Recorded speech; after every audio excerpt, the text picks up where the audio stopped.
नमस्कार, मैं दीपक शर्मा और मेरे यूट्यूब मंच पर आपका स्वागत है। दोस्तों, बिहार में जनता का एतबार, जनता का भरोसा सिर्फ नीतीश कुमार ने नहीं तोड़ा है। जनता का एतबार मोदी ने भी तोड़ा है, अमित शाह ने भी तोड़ा है। तीनों ने ही यू टर्न लिया है, तीनों ने ही पलटी मारी है। अब दोस्तों, राजनीति में यू टर्न लेना या पलटी मारना ये कोई नई चीज नहीं है हिंदुस्तान की सियासत में। लेकिन जो बड़ा सवाल है इस बार वो ये है कि क्या मोदी ने नीतीश कुमार के साथ इस बार हाथ मिलाकर सौदा महंगा किया है? क्या यह सौदा मोदी जी को महंगा पड़ने वाला है? और जो वो सोच रहे हैं कि नीतीश के साथ 40 में से 40 सीट फिर जीत लेंगे, पिछली बार 40 में 39 जीती थी, इस बार क्या वो 40 में 40 सीट जीत लेंगे जैसा कि बीजेपी दावा कर रही है, या फिर 40 में आधी सीट भी मोदी के खाते में आने वाली नहीं है? और अगर ऐसा हो रहा है, अगर नीतीश एक लाइबिलिटी है, नीतीश एक महंगा सौदा है, तो उसके पीछे कारण क्या है? और आज पहली बार मैं वो कारण बताने जा रहा हूं, वो 3 कारण जो अभी तक मीडिया ने सामने नहीं रखे हैं।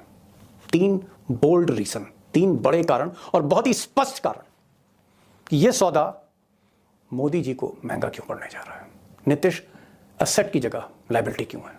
और दोस्तों, कारण नंबर 1 कि नीतीश क्यों मोदी के लिए एक महंगा सौदा साबित होने जा रहे हैं, लायबिलिटी साबित होने जा रहे हैं, नफा की जगह नुकसान साबित होने जा रहे हैं। पहला कारण यह है कि नीतीश की जो क्रेडिबिलिटी थी, नीतीश की जो साख थी, जो बार बार उनको कहीं ना कहीं कामयाब करती थी, इस बार जैसे उन्होंने वो साख पूरी तरह से गंवा दी, पूरी तरह से इस बार डिस्क्रेडिट हो गया। और उसका कारण यह है कि तेजस्वी का साथ छोड़ने के लिए वो अभी तक कोई भी वाजिब कारण नहीं दे पाए। कभी राम मंदिर की बात होती है, कभी मोदी की बात होती है, कभी कांग्रेस को दोषी ठहराया जाता है, कभी इंडिया अलायंस के सीट शेयरिंग को दोषी ठहराया जाता है, और कभी वो ये कहते हैं कि लालू उनकी पार्टी तोड़ लेते। तमाम उन्होंने कारण दिए, एक भी कारण स्पष्ट नहीं। और सबसे बड़ी चीज ये कि जो नीतीश कुमार इंडिया अलायंस के सूत्रधार थे, जिस नीतीश कुमार ने एक सपना दिखाया था देश की जनता को कि वो इंडिया अलायंस को खड़ा कर रहे हैं, वो ममता को लेकर आ रहे हैं, केजरीवाल को लेकर आ रहे हैं, और वो सूत्रधार बन रहे थे, जिसका संयोजक उनको बनाया जा रहा था, बीच मझधार में जिस तरह से उन्होंने गठबंधन को तोड़ा है, इंडिया अलायंस को तोड़ा है, कहीं ना कहीं जो लोगों की राय है, आम राय है, वो ये है कि नीतीश ने छल किया है, वो छलिया है। नीतीश कुमार निहायत धूर्त आदमी है जो पूरे बिहार के 13 करोड़ जनता को धूर्तता से मूर्ख बनाकर उसको ठग रहा है, और इसका पूरा सूद समेत हिसाब जनता अगले चुनाव में करेगी। तो दोस्तों, नीतीश कुमार की जो साख रही है, जो क्रेडिबिलिटी रही है उनकी वोटर्स के बीच में, जनता के बीच में, इस बार वो तार तार हुई है। और इसके तमाम साक्ष्य आपको अखबारों में, सोशल मीडिया में, बातचीत में, तमाम वीडियोस में आपको मिलेंगे, जहां नीतीश कुमार को लोग अब उस नजर से नहीं देख रहे जिस तरह से देखते थे। और कुछ लोग तो ये भी कह रहे हैं कि नीतीश कुमार अब अपनी छाया के बराबर नहीं है, अब अपने शैडो के बराबर भी नीतीश कुमार नहीं है। ऐसा उनका कंडक्ट होता चला जा रहा है, ऐसी उनकी क्रेडिबिलिटी हो गई है, वो पूरी तरह से डिस्क्रेडिट हो गए। और कारण नंबर 2 और भी कहीं ज्यादा गंभीर है। और मैं इस कारण को बताने में बहुत इंटरेस्टेड नहीं था, क्योंकि किसी की पर्सनल लाइफ को एक सोशल प्लेटफॉर्म पर डिस्कस नहीं करना चाहिए, लेकिन क्योंकि जरूरी है, आप एक लीडर को एनालाइज कर रहे हैं, और इसलिए मैं कारण बताना चाह रहा हूं। और यह कारण है नीतीश कुमार की मनोदिशा। इस बढ़ती उम्र में उनकी जो मनोदिशा है वो ठीक नहीं है, और इसके कई प्रमाण मिले हैं। जिस तरह से वो कुछ भी बोल देते हैं, कभी भी बोल देते हैं, किसी पर भी बिफर जाते हैं, और ये नहीं देखते कि वो क्या बात किस महफिल में कह रहे हैं। जैसे विधानसभा में उन्होंने परिवार नियोजन को लेकर जो अश्लील बातें कही दोनों सदन में, कल्पना से परे। और जिस तरह से दलित नेता जीतन राम मांझी को उन्होंने पब्लिकली जिस तरह से उन पर वो बरस पड़े और न जाने क्या क्या कहा उन्होंने, वो भी कल्पना के परे था। लोग ऐसा कहते हैं कि नीतीश कुमार क्या करने जा रहे हैं, क्या करेंगे, बहुत ज़्यादा अनप्रिडिक्टेबल हो गए। और ये मैं नहीं कह रहा हूँ, उनके जो बड़े पुराने साथी हैं, सुशील मोदी, बरसों तक जिन्होंने नीतीश कुमार के साथ काम किया है, सुशील मोदी की आप ये बात सुनिए, कुछ महीने पहले की, 2 महीने पहले की। सुशील मोदी ने खुलकर कहा जो मैं आपसे नहीं कह सकता। मुझे लगता है कि नीतीश कुमार किसी गंभीर बीमारी से ग्रसित है। मैं उनको 40 साल से जानता हूँ, लेकिन कभी मैंने उनका यह रौद्र रूप नहीं देखा, इस तरह से गुस्से में नहीं देखा। 2 दिन पहले महिलाओं के बारे में जो टिप्पणी किया उन्होंने, और कल जो मांझी जी के बारे में जो उन्होंने कहा, ये उनके स्वभाव में नहीं है। और अकारण खड़े हो गए और ऐसी ऐसी बातें बोल रहे हैं गुस्से के अंदर, और तुम तम शब्द का प्रयोग कर रहे हैं। अब दोस्तों, अगर पार्टी के तौर पर देखें तो नीतीश कुमार की जो पार्टी है पहले से कहीं ज्यादा कमजोर है। उनकी जो एक तरह का कंडक्ट रहा है, उनकी जो एक तरह की सोच रही है नीतीश कुमार की, जो अस्थिरता देखने में मिली उनकी मनोदिशा में, उसके कारण चाहे वो विचारधारा हो, चाहे नीतीश कुमार का पर्सनल कंडक्ट हो, पार्टी कहीं ना कहीं 2 फाड़ में होती चली जा रही है। लल्लन सिंह जो उनके राष्ट्रीय अध्यक्ष थे, उनको जिस तरह से हटाया गया, या जिस तरह से बीजेपी के कुछ लोग पार्टी में हावी हैं, जैसे संजय झा है या एक अशोक चौधरी जो बीजेपी से जिनके तार जुड़े हुए हैं, उसको लेकर पार्टी के भीतर कई सवाल उठ रहे हैं। पार्टी उस तरह से नहीं खड़ी है जमीन पर जैसे पहले खड़ी थी। काडर कमजोर हुआ है, कार्यकर्ता कमजोर हुए, पार्टी के अंदर तरह तरह के मनभेद और मतभेद हैं, और कुल मिलाकर जो स्ट्रेंथ थी नीतीश कुमार में वो अब नहीं है। और मांझी के साथ जो उनका बर्ताव था, जो दलित है उनसे नाराज है, और मोदी से इस नाजुक मौके पर हाथ मिलाने से बिहार का मुसलमान अब नीतीश कुमार को माफ नहीं करने जा रहा। बिहार की जनता 2024 के चुनाव के समय बिहार की जनता नीतीश कुमार जी और जो उनको नचा रहे हैं दिल्ली में बैठकर, उनको सही जवाब देगी। अब दोस्तों सच्चाई ये है कि ये जो ज़मीनी हकीकत है, ये जो ज़मीनी सच्चाई है जेडीयू की या नीतीश कुमार की, इस सच्चाई से ये साहब भी वाकिफ थे, मोदी जी के चाणक्य। और ऐसा लोग कहते हैं कि अमित शाह नहीं चाहते थे कि अलायंस हो, इसीलिए उन्होंने बार बार कहा कि दरवाजे अब नीतीश कुमार के हमेशा के लिए बंद हो चुके हैं। और वो बार बार कह रहे थे कि खुद अपनी पार्टी को खड़ा किया जाए, और इसीलिए अमित शाह बार बार रैलीज कर रहे थे बिहार में, लेकिन फिर उन्होंने बिहार जाना बंद किया।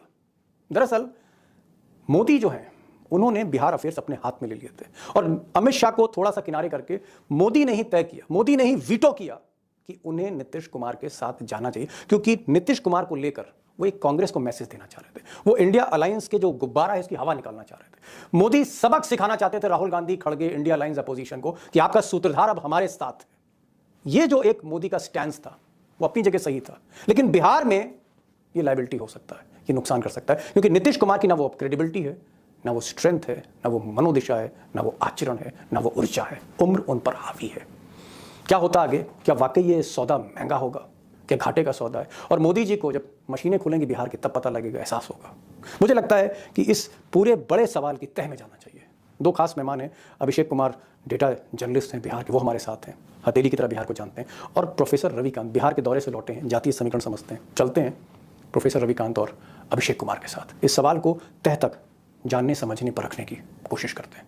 पहला सवाल मेरा अभिषेक से। अभिषेक, सीधा सीधा जो सवाल आखिर में मुझे पूछना था, और मैं वो सवाल पहले ही पूछ रहा हूं, और बिना किसी पेशबंदी के सीधा सीधा पूछ रहा हूं कि क्या नीतीश कुमार लाइबिलिटी हो सकते हैं? क्योंकि लोग कह रहे हैं कि नीतीश कुमार बहुत अनप्रेडिक्टेबल होंगे, क्या कहेंगे, क्या बोलेंगे, किसी को कुछ पता नहीं। हमने विधानसभा में उनके बहुत ही अश्लील भाषण देखे जो उनसे उम्मीद नहीं की जा सकती। जीतन राम मांझी के साथ जिस तरह से वो भिड़े, जिस भाषा का प्रयोग किया, तो सुशील मोदी ने कहा कि ऐसा लगता है कि मानसिक रूप से कहीं ना कहीं असंतुलित हो गए नीतीश, और उन पर उम्र हावी है। उनके सेहत को लेकर भी विपक्ष ने, यही जो भाजपा के लोग हैं आज उनके साथ हैं, बहुत से सवाल उठाए। आपको क्या लगता है कि नीतीश जो ये अंतिम पारी खेल रहे हैं, क्या नीतीश वही नीतीश है, या ये नीतीश महंगे पड़ेंगे नरेंद्र मोदी को?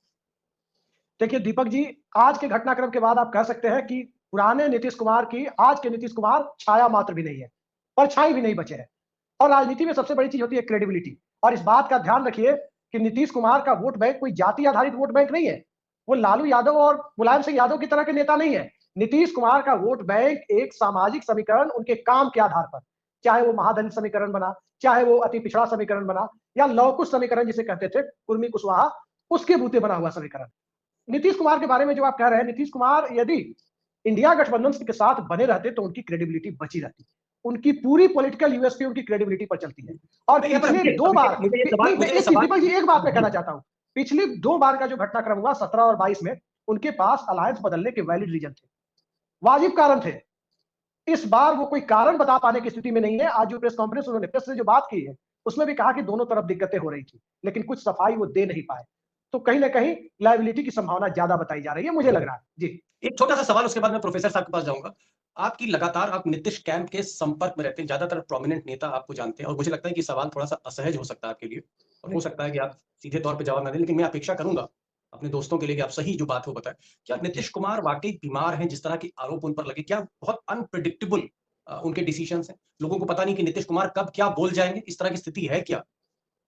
देखिए दो चीजें सामने आ रही है। आपने कहा कि जेडीयू के लोग, दरअसल हम पत्रकारों के लिए क्या जेडीयू, क्या आरजेडी, क्या बीजेपी, सब लोग संपर्क में रहते हैं, कांग्रेस के लोग भी रहते हैं, लेकिन हम सबकी आलोचनात्मक समीक्षा ही करते हैं, यहां भी वही करेंगे।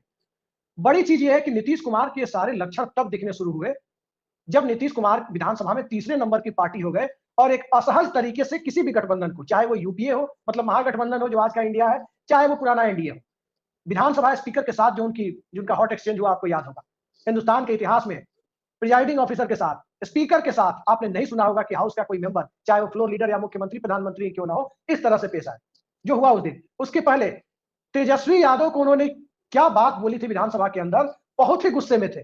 कि भाई समान दोस्त का बेटा है, इसलिए हम चुप रह के इसकी सारी अनर्गल बातों को सुनते रहते हैं जी। और गुस्सा उनका बार बार भड़कना तब शुरू हुआ और गुस्से में वो कुछ भी बोल जाते थे। तेजस्वी को जो बातें बोली, चलिए वो अनर्गल नहीं था, तेजस्वी चूंकि उनके सामने बच्चे हैं डांट दिया। जीतन राम मांझी को जो बात बोली वो निश्चित तौर पर बहुत ही गलत बात थी।